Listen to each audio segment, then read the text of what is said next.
പ്രകാശമേ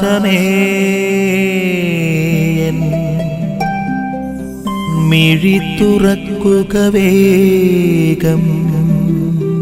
ഈശോയിലേറെ പ്രിയപ്പെട്ടവരെ, വലിയ നോമ്പിലേക്ക് പ്രവേശിക്കുന്നതിൻ്റെ തലേ വെള്ളിയാഴ്ച സകല മരിച്ചവരെയും സീറോ മലബാർ സഭ ഓർമ്മിക്കുന്ന ഒരു ദിവസമാണല്ലോ ഇന്ന് ദൈവവചനം നമ്മളോട് സംസാരിക്കുന്നത് പിതാവായ ദൈവം പുത്രന് നൽകിയ അധികാരത്തെക്കുറിച്ചാണ്.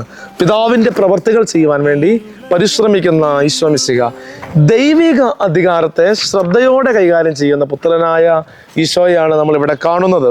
അതോടൊപ്പം തന്നെ മരിച്ചവരെ ഓർമ്മിക്കുന്ന ഈ ദിവസം ഈ പുത്രന്റെ വചനം കേൾക്കുകയും അത് വിശ്വസിക്കുകയും ചെയ്യുന്നവന് നിത്യജീവൻ ഉണ്ടാകുമെന്നുള്ളൊരു ഓർമ്മപ്പെടുത്തലാണ് നമ്മുടെ ക്രിസ്തീയ ജീവിതം. നമ്മുടെ ജീവിതത്തിന്റെ ലക്ഷ്യം എന്ന് പറയുന്നത് തന്നെ നിത്യജീവനിൽ അവിടുത്തോടൊത്തായിരിക്കുക എന്നുള്ളതാണ്.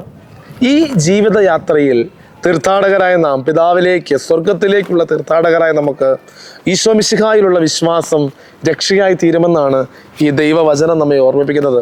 നമ്മളെല്ലാം ഒരു നാൾ മരണത്തിന് വിധേയരാകേണ്ടവരാണ്. മരണം ഭയത്തേക്കാൾ ഉപരി ഈ ക്രിസ്തുവിനോടൊത്തുള്ളൊരു ജീവിതം, ആ മരണം നമുക്ക് നേട്ടമായി തീരും, പിതാവിൻ്റെ സന്നിധിയിലേക്കുള്ള ഒരു തീർത്ഥയാത്രയായി തീരും. അതുകൊണ്ട് നമുക്ക് ആത്മാർത്ഥമായി ഈശോയിൽ വിശ്വസിക്കാം, പൂർണ്ണ ഹൃദയത്തോടെ അവിടുത്തെ വിശ്വസിക്കാം. പിതാവിൻ്റെ അധികാരം ഈ ഭൂമിയെ നടപ്പിലാക്കി ഈശോ മിശിഹ നമ്മുടെ ജീവന്റെയും മരണത്തിൻ്റെയും മേൽ അധികാരമുള്ള ഈശോ നമുക്ക് നിത്യജീവൻ നൽകത്തക്ക വിധത്തിൽ നമ്മുടെ ജീവിതത്തെ നമുക്ക് ക്രമീകരിക്കാം. അതിനുള്ള കൃപ ഈശോ നമുക്ക് നൽകട്ടെ. ആമീൻ. നിൻ വഴിയേ നടക്ക